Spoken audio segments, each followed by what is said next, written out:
The Management of Nausea and Vomiting of Pregnancy and Hyperemesis Gravidarum. Green Tab Guideline number 69, June 2016. Introduction and Background Epidemiology.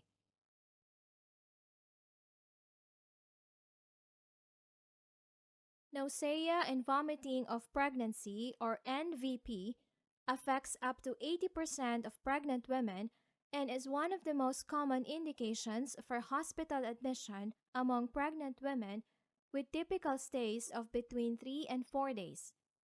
For this guideline, NVP is defined as a symptom of nausea and/or vomiting during early pregnancy where there are no other causes. Hyperemesis gravidarum, or HG, is a severe form of nausea and vomiting of pregnancy which affects about 0.3 to 3.6% of pregnant women. Reported hyperemesis gravidarum recurrence rates vary from 15.2% in a Norwegian hospital registry study to 81% if using self-reported diagnosis.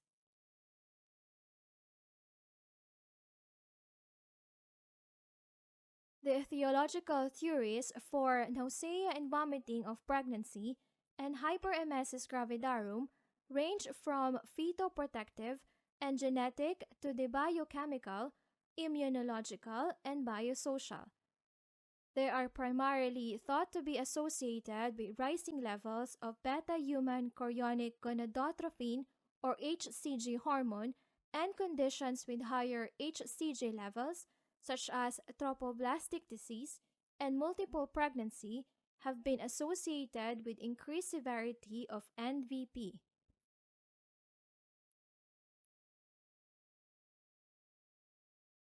Diagnosis of nausea and vomiting of pregnancy and hyperemesis gravidarum.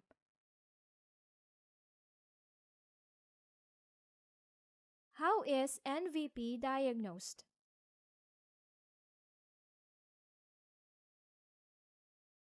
NVP should only be diagnosed when onset is in the first trimester of pregnancy and other causes of nausea and vomiting have been excluded.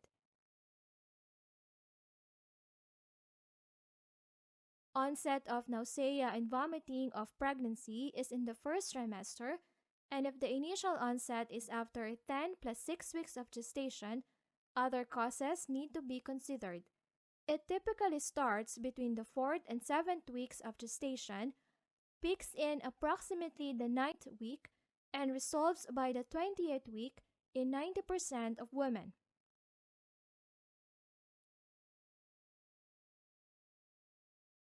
How is hyperemesis gravidarum diagnosed?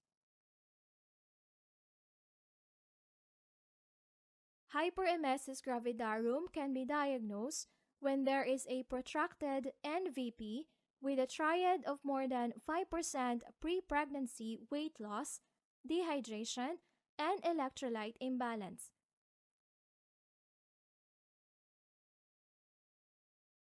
How can the severity of nausea and vomiting of pregnancy be classified?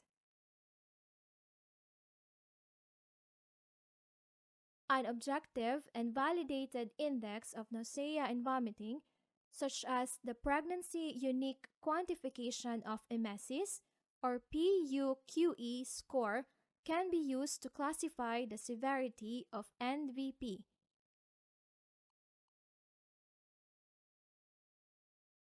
Objective, validated measures for the severity of nausea and vomiting include the Rhodes Index and the PUQE Index. The Rhodes Index was originally validated to measure nausea and vomiting in chemotherapy patients, including assessment of physical symptoms and the resulting stress, but has subsequently been used for NVP.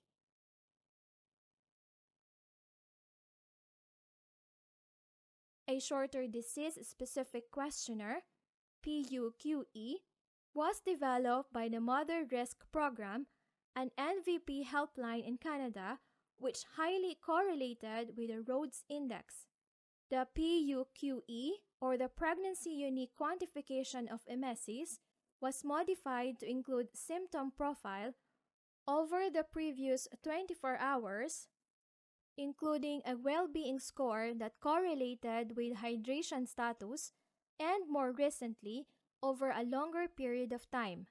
The PUQE score can be used to determine whether the NVP is mild, moderate, or severe, and can be used to track progress with treatment.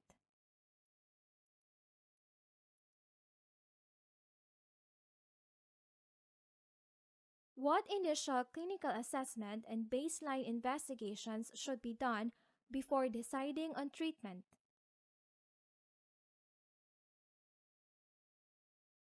Clinicians should be aware of the features in history, examination, and investigation that allow nausea and vomiting of pregnancy and hyperemesis gravidarum to be assessed and diagnosed, and for their severity to be monitored.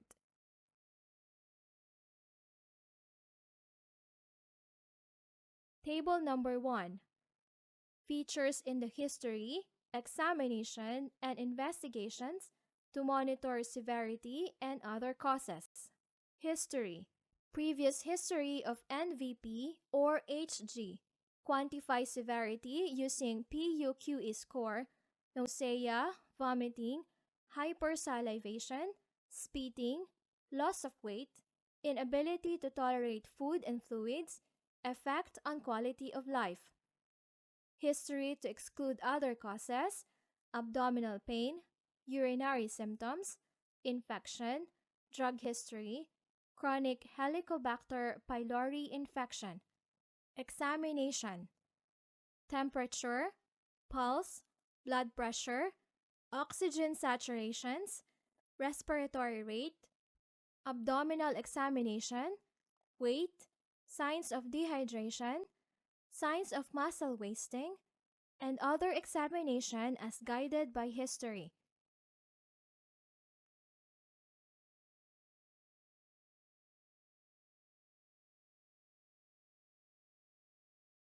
Investigation. Urine dipstick. Quantify ketonuria as 1 positive ketones or more. MSU, urea and electrolytes, hypokalemia or hyperkalemia, hyponatremia, dehydration, renal disease, full blood count, infection, anemia, hematocrit, blood glucose monitoring. Exclude diabetic ketoacidosis if diabetic. Ultrasound scan.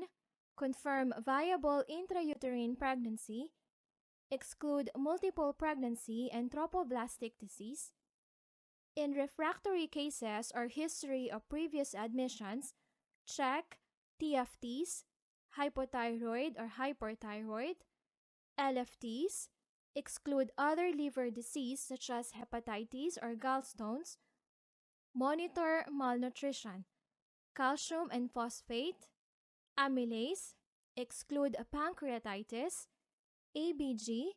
Exclude metabolic disturbances to monitor severity.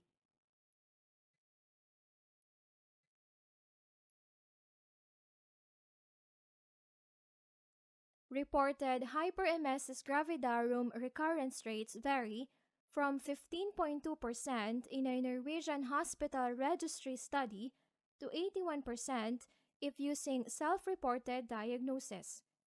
However, the incidence of hyperemesis gravidarum reduces in second pregnancy if there is a change in paternity, 10.9%, compared with no change, 16%.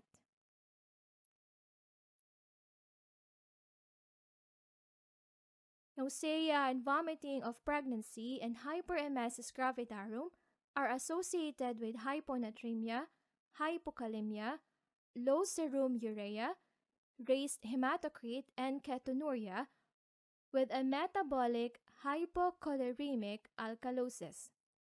If severe, a metabolic acidemia may develop.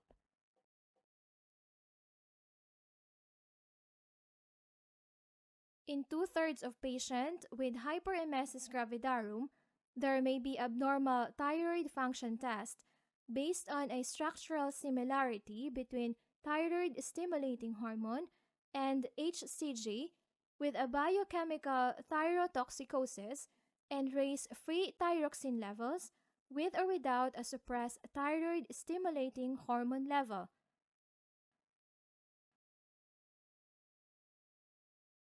These patients rarely have thyroid antibodies and are euthyroid clinically. The biochemical thyrotoxicosis resolves as the Hg improves, and treatment with antithyroid drugs is inappropriate.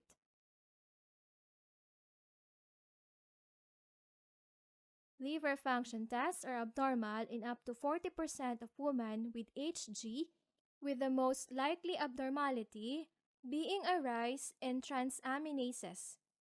Bilirubin levels can be slightly raised but without jaundice, and amylase levels can be mildly raised too. These abnormalities improved as the hyperemesis gravidarum resolves.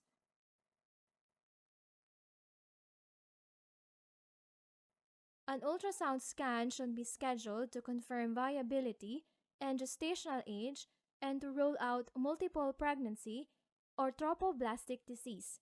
Unless there are other medical reasons for an urgent scan, this can be scheduled for the next available appointment as long as the nausea and vomiting of pregnancy has resolved with treatment.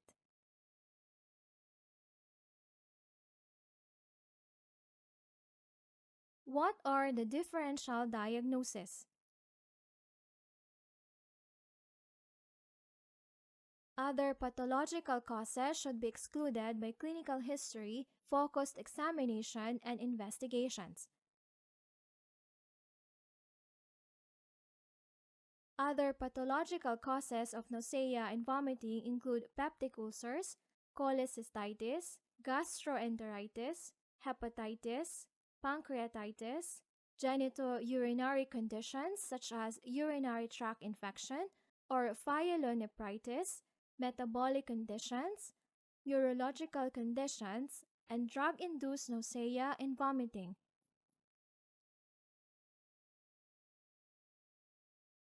Severe abdominal or epigastric pain is unusual in NVP and HG and may warrant further investigation of serum amylase levels and an abdominal ultrasound and possibly esophageal gastroduodenoscopy, which is considered safe in pregnancy.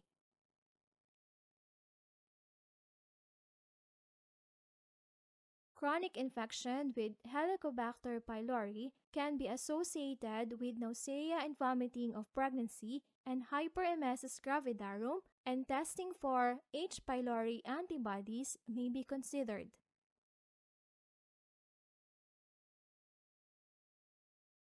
What is the initial management of nausea and vomiting of pregnancy and hyperemesis gravidarum?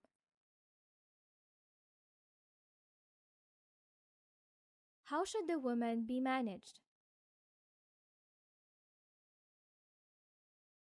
Women with mild NVP should be managed in the community with antiemetics.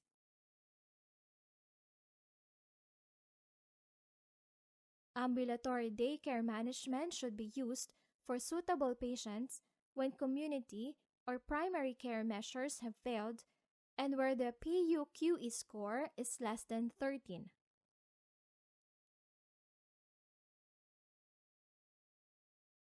Inpatient management should be considered if there is at least one of the following: continued nausea and vomiting and inability to keep down oral antiemetics, continued nausea and vomiting associated with ketonuria and or weight loss greater than 5% of body weight despite oral antiemetics, confirmed or suspected comorbidity such as urinary tract infection and inability to tolerate oral antibiotics.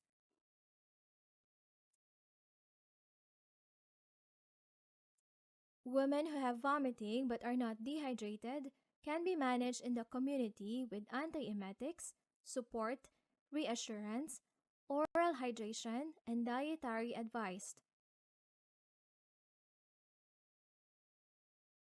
If women are unable to tolerate oral antiemetics or oral fluids, then ambulatory daycare management, which provides parenteral fluids, parenteral vitamins, multi and B complex, and antiemetics is appropriate if local resources allow. Various regimens have been shown to be effective.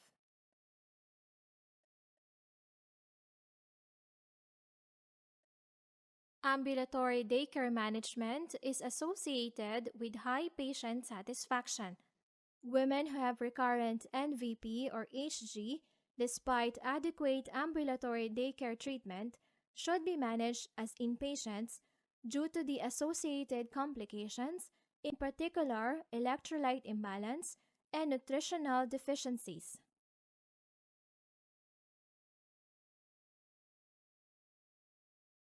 What therapeutic options are available for nausea and vomiting of pregnancy and hyperemesis gravidarum?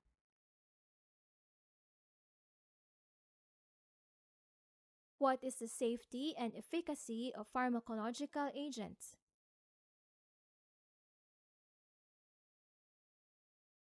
Antiemetics. There are safety and efficacy data for first-line antiemetics such as antihistamines, H1 receptor antagonists, and phenothiazines, and they should be prescribed when required for NVP and HG.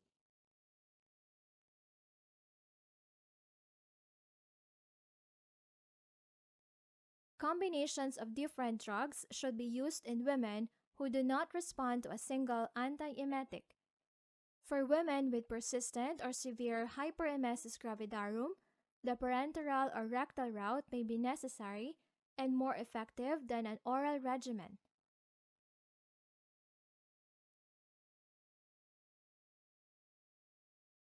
Women should be asked about previous adverse reactions to antiemetic therapies.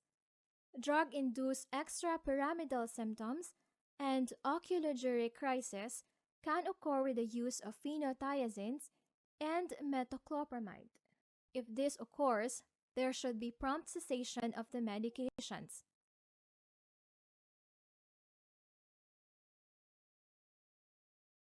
Clinicians should use antiemetics with which they are familiar and should use drugs from different classes if the first drug is not effective.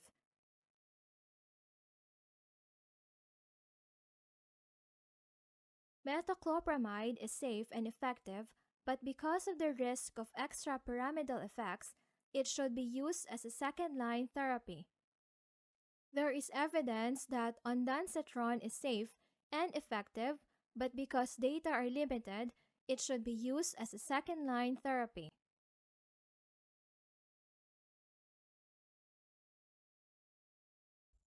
Because different drug classes may have different mechanisms of action and therefore synergistic effects, combinations of drugs from different classes should be used in women who do not respond to a single antiemetic. Furthermore, persistent vomiting may mean that oral doses of antiemetics are not absorbed, and therefore the intravenous, rectal, subcutaneous, or intramuscular routes may be necessary and more effective.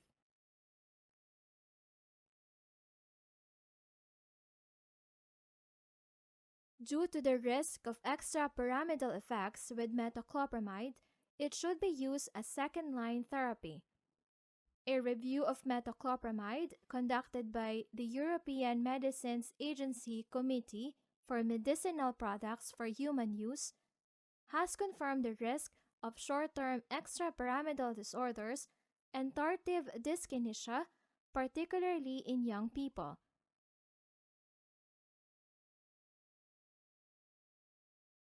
The review recommends metoclopramide should only be prescribed for short-term use, maximum dose of 30 mg in 24 hours, or 0.5 mg per kilogram body weight in 24 hours, whichever is lowest, and maximum duration of 5 days, and that intravenous doses should be administered by slow bolus injection over at least 3 minutes to help minimize this risk.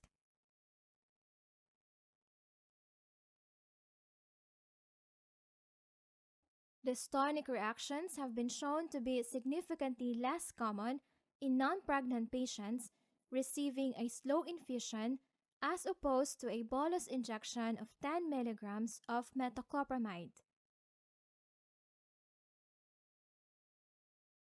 Studies on the safety of ondansetron are mixed.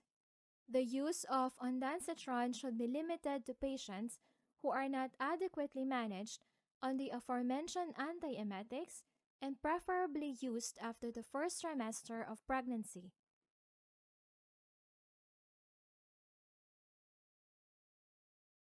Pyridoxine. Pyridoxine is not recommended for nausea and vomiting of pregnancy and hyperemesis gravidarum. A matched non-randomized study demonstrated that the combination of doxylamine and pyridoxine was significantly more effective than pyridoxine alone.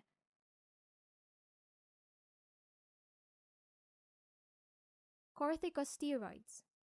Corticosteroids should be reserved for cases where standard therapies have failed.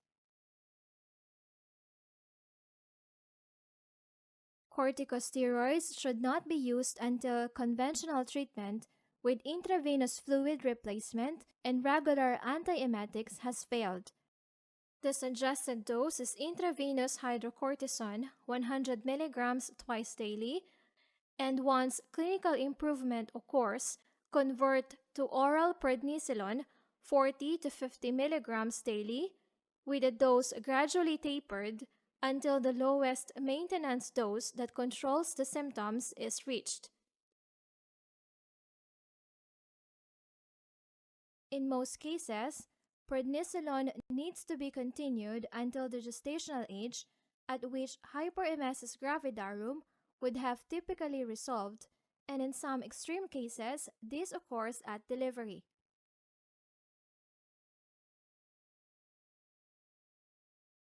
Diazepam. Diazepam is not recommended for the management of nausea and vomiting of pregnancy or hyperemesis gravidarum.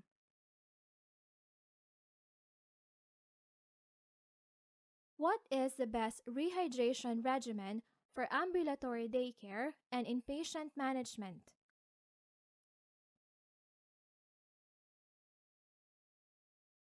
Normal saline with additional potassium chloride in each bag, with administration guided by daily monitoring of electrolytes, is the most appropriate intravenous hydration.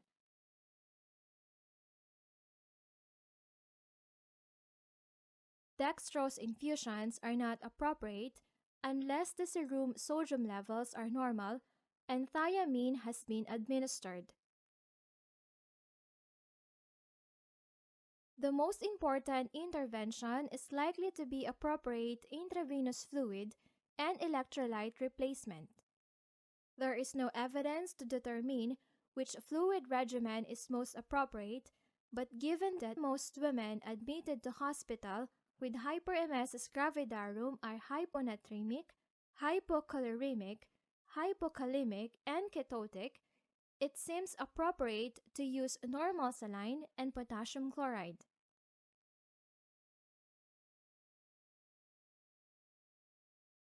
Dextrose-containing solutions can precipitate Wernicke's encephalopathy in thiamine-deficient states. Hence, each day, intravenous dextrose is administered high, for example, 100 milligrams, doses of parenteral thiamine should be given to prevent Wernicke's encephalopathy.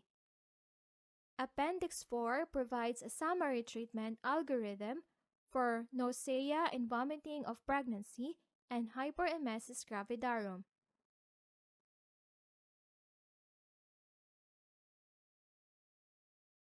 Which complementary therapies could be helpful?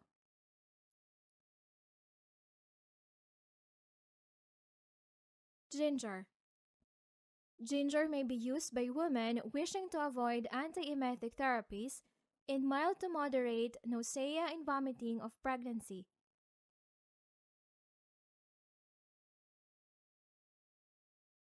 No increased risk of major malformations has been reported with use of ginger. However, one review highlighted potential maternal adverse effects, including an anticoagulant effect, stomach irritation, and a potential interaction with beta blockers and benzodiazepines.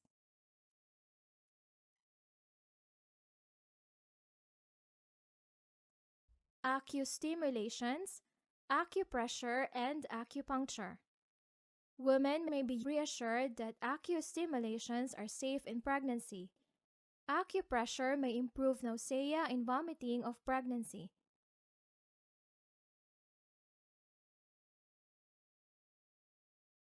Acupuncture is safe in pregnancy. A systematic review has addressed the efficacy in NVP of acustimulations, for example, acupuncture, acupressure, and electrical stimulation at the pericardium 6, PC6, NAG1 point. PC6 or pericardium 6 is located about 2.5 finger breadths up from the wrist crease on the inside of the forearm, between the tendons of palmaris longus and flexor carpi radialis.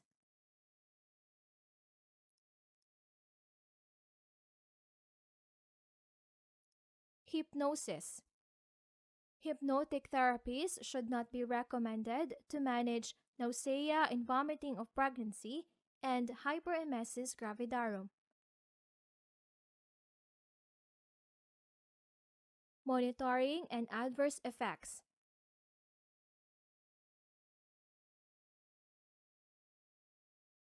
What complications or adverse effects can occur from nausea and vomiting of pregnancy and hyperemesis gravidarum, and what are their preventive and management strategies?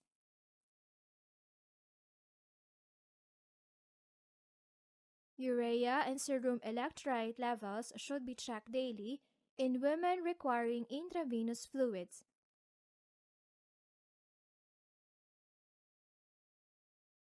Histamine H2 receptor antagonist or proton pump inhibitors may be used for women developing gastroesophageal reflux disease, esophagitis, or gastritis.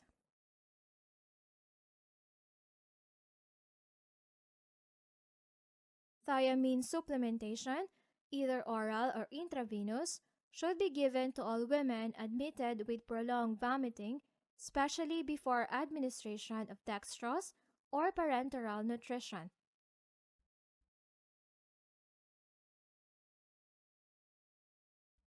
Women admitted with HG should be offered thromboprophylaxis with low molecular weight heparin unless there are specific contraindications such as active bleeding. Thromboprophylaxis can be discontinued upon discharge.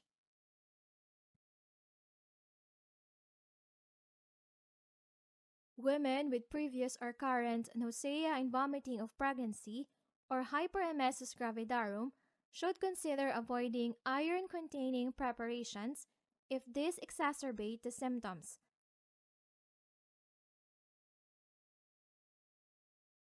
In women requiring intravenous fluids, daily monitoring of fluid and serum electrolyte levels is important to prevent and treat hyponatremia and hypokalemia. Recurrent intractable vomiting may lead to gastroesophageal reflux disease, esophagitis, or gastritis. Esophageal gastroduodenoscopy is safe in pregnancy and indicated if there is hematemesis or severe epigastric pain. A therapeutic trial with a proton pump inhibitor is appropriate for treatment and prevention and is safe in pregnancy.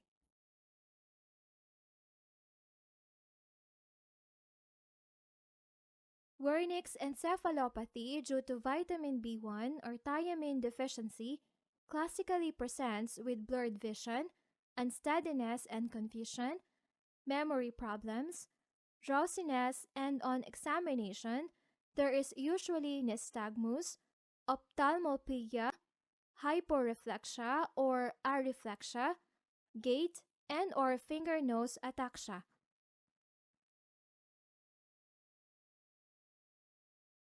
In hyperemesis gravidarum, the presentation tends to be episodic and of slow onset. Wernicke's encephalopathy is a potentially fatal but reversible medical emergency. In the context of hyperemesis gravidarum, it is totally preventable, and studies have stressed the association between Wernicke's encephalopathy and administration of intravenous dextrose and parenteral nutrition.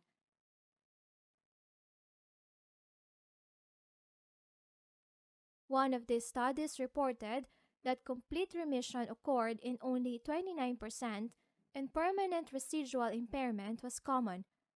The overall pregnancy loss rate, including intrauterine deaths and termination, was 48%. Therefore, thiamine supplementation is recommended for all women with protracted vomiting.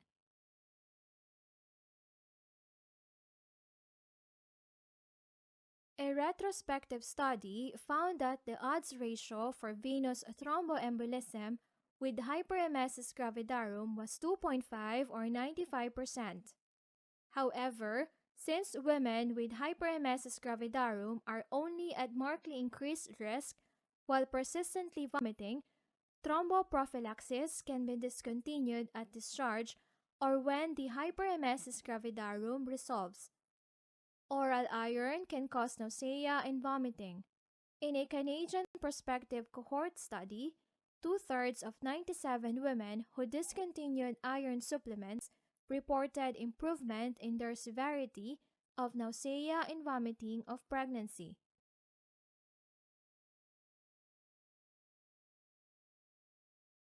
Further management.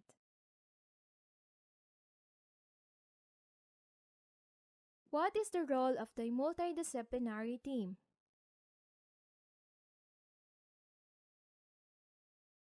In women with severe NVP or HG, input may be required from other professionals such as midwives, nurses, dietitians, pharmacists, endocrinologists, nutritionists, and gastroenterologists, and a mental health team including a psychiatrist.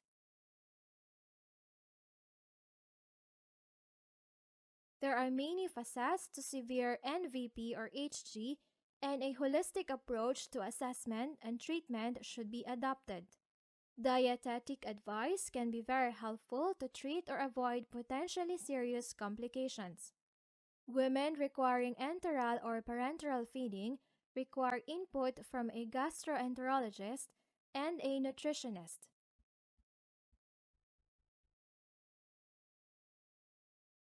Involvement of a mental health team in the woman's care may improve quality of life and the ability to cope with pregnancy.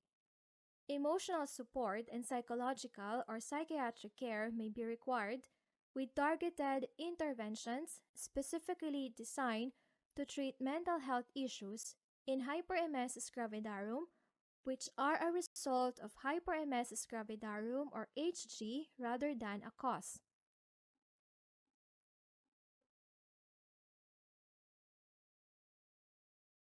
When should enteral and parenteral nutrition be considered, and what are the risks to the mother and fetus?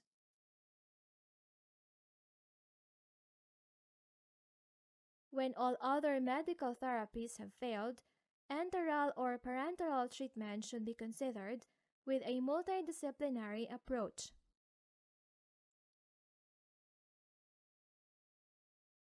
There are no defined criteria for parenteral or enteral feeding. Their effectiveness is not well established. Anecdotally, they can be successful and are often employed as a last resort when all other medical therapy has failed, and the only other practical option is termination of the pregnancy. Close monitoring of metabolic and electrolyte balance, related complications, and nutritional requirements are needed, so a multidisciplinary approach can be employed.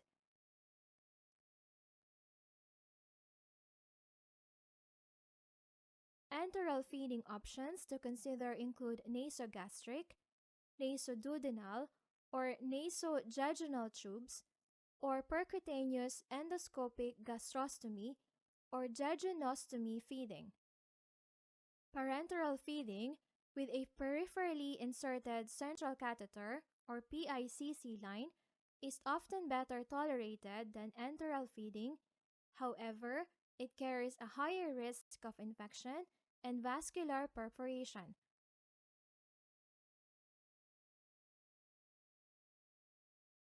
There may be a resistance to enteral feeding from the patient for cosmetic and psychological reasons or fear of discomfort. However, it is more effective and safer than parenteral feeding. In some women, intragastric feeding by nasogastric or percutaneous endoscopic gastrostomy tube increases the risk of nausea and vomiting. It may be tolerated in the short term but not in protracted hyperemesis gravidarum.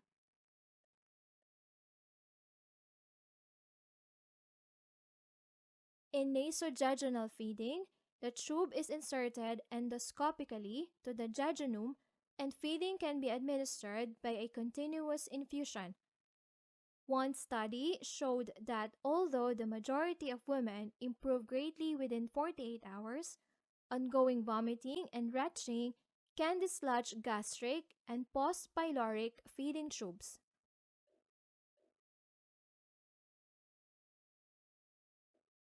Feeding via a percutaneous endoscopic gastrojejunostomy placed under general anesthetic in the second trimester has been shown to be an effective, safe, and well-tolerated treatment of hyperemesis gravidarum.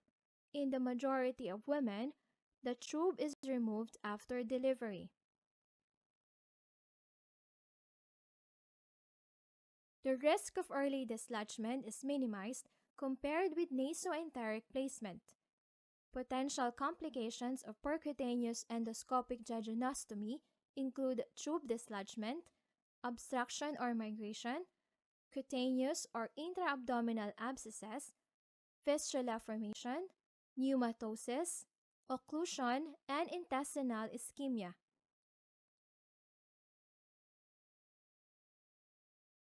Total parenteral nutrition is a complex high-risk intervention.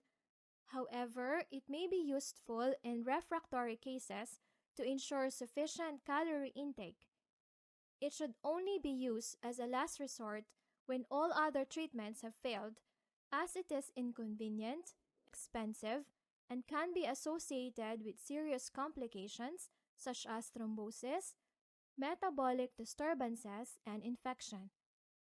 A strict protocol with careful monitoring is essential when undertaking total parenteral nutrition.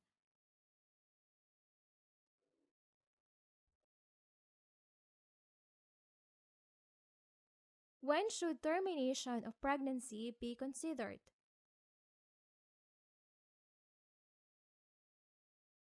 All therapeutic measures should have been tried before offering termination of a wanted pregnancy.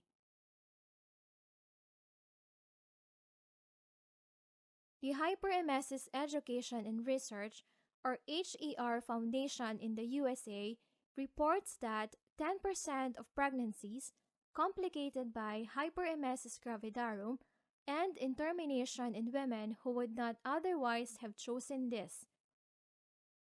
Pregnancy sickness support in the UK found that many of these women have not been offered the full range of treatments available, and fewer than 10% had been offered steroids.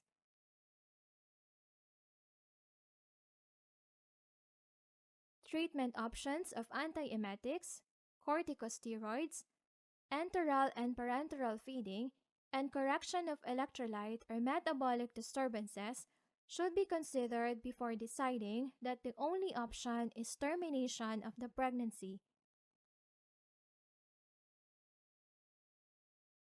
A psychiatric opinion should also be sought, and the decision for termination needs to be multidisciplinary with documentation of therapeutic failure if this is the reason for the termination. Women should be offered counseling before and after a decision pregnancy termination is made.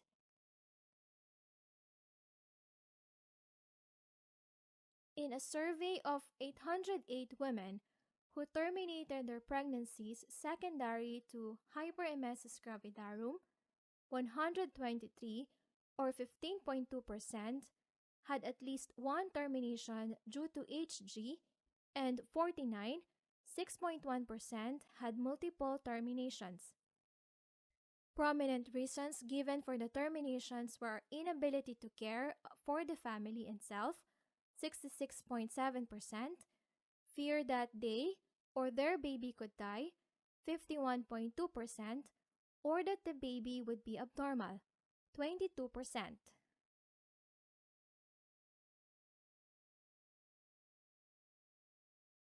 Discharge and follow-up.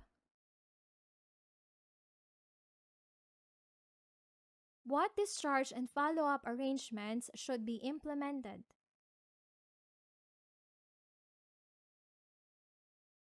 Women with nausea and vomiting of pregnancy and hyperemesis gravidarum should have an individualized management plan in place when they are discharged from hospital.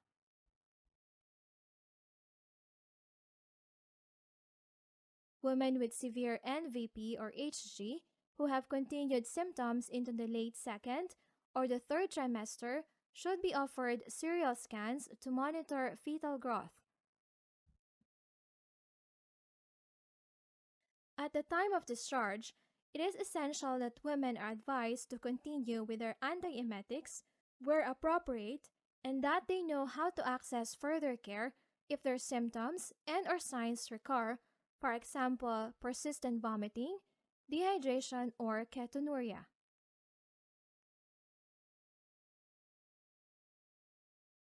Earlier treatment may reduce the need for hospital admission. Rehydration and a review of antiemetic treatment should ideally be undertaken in an ambulatory daycare setting. Better communication and advice about the safety of antiemetics may enable general practitioners to adequately support women with hyperemesis gravidarum.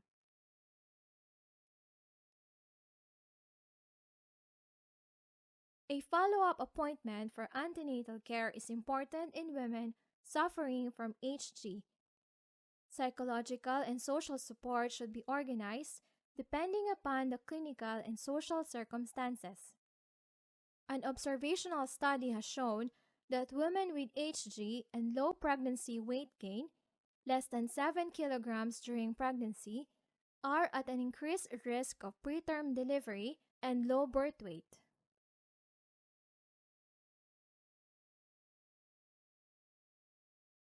When women with severe HG are considered, it has been shown that those requiring repeated admissions have an 18% incidence of small for gestational age babies and significantly lower birth weights than babies of women with HG and single admissions.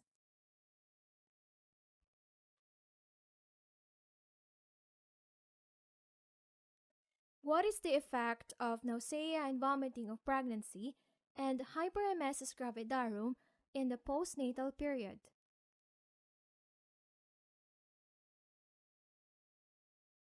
How should we advise about future pregnancies?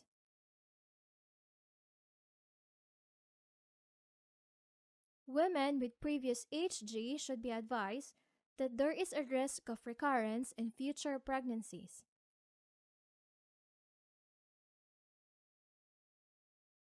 Early use of lifestyle or dietary modifications and antiemetics that were found to be useful in the index pregnancy is advisable to reduce the risk of NVP and HG in the current pregnancy.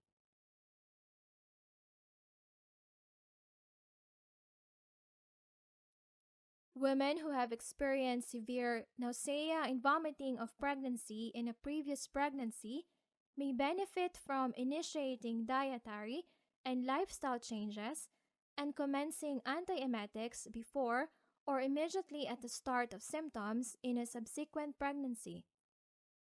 A small randomized study in women with previous NVP demonstrated that preemptive treatment with antiemetics resulted in fewer women with moderate to severe NVP.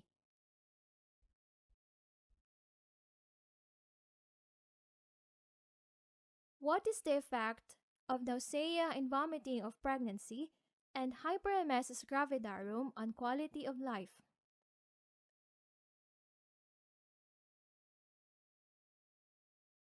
A woman's quality of life can be adversely affected by NVP and HG, and practitioners should address the severity of a woman's symptoms in relation to her quality of life and social situation.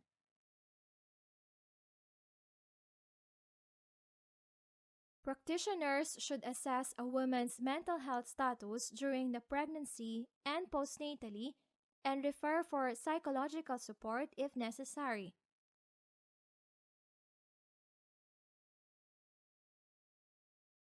Women should be referred to sources of psychosocial support. Practitioners should validate the woman's physical symptoms and psychological distress.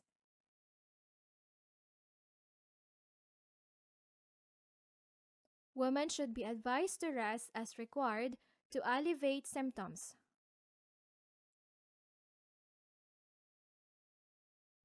NVP has been reported to reduce quality of life, impairing a woman's ability to function on a day-to-day basis and negatively affects relationships with her partner and family.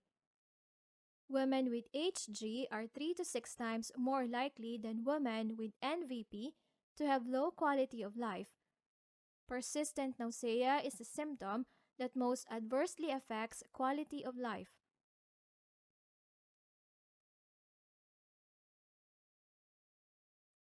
It has been recommended that social support is necessary as an adjunct to treatment, and the circle of support should be expanded to include family, friends, and healthcare professionals. A cohort study of 648 women found that having support from at least 3 other persons was protective for NVP.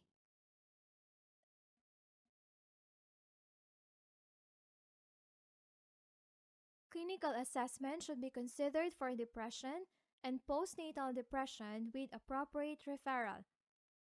Depression and poor psychological health were found to be associated with NVP and HG in numerous studies, but resulted from the disease and were not the cause of HG or NVP.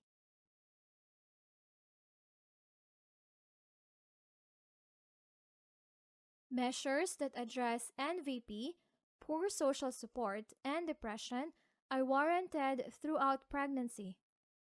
Poor psychological health of women with hyperemesis gravidarum is considered as the demoralization of suffering from a prolonged, severe chronic illness, and in this regard, it is similar to mental health problems suffered in other chronic illnesses.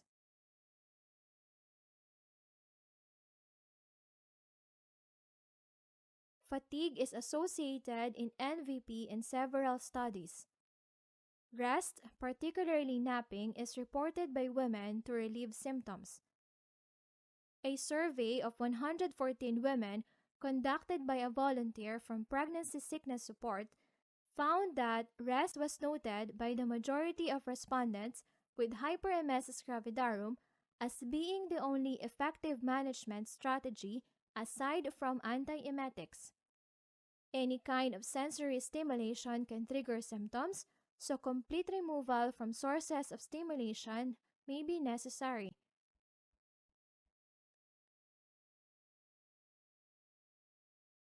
Appendix number 2. Pregnancy Unique Quantification of Emesis Index or PUQE Index.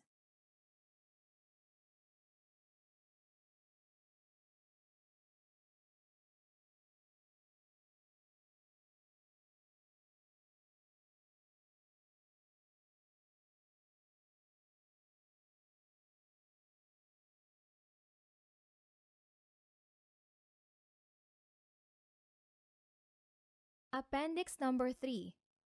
Recommended antiemetic therapies and dosages.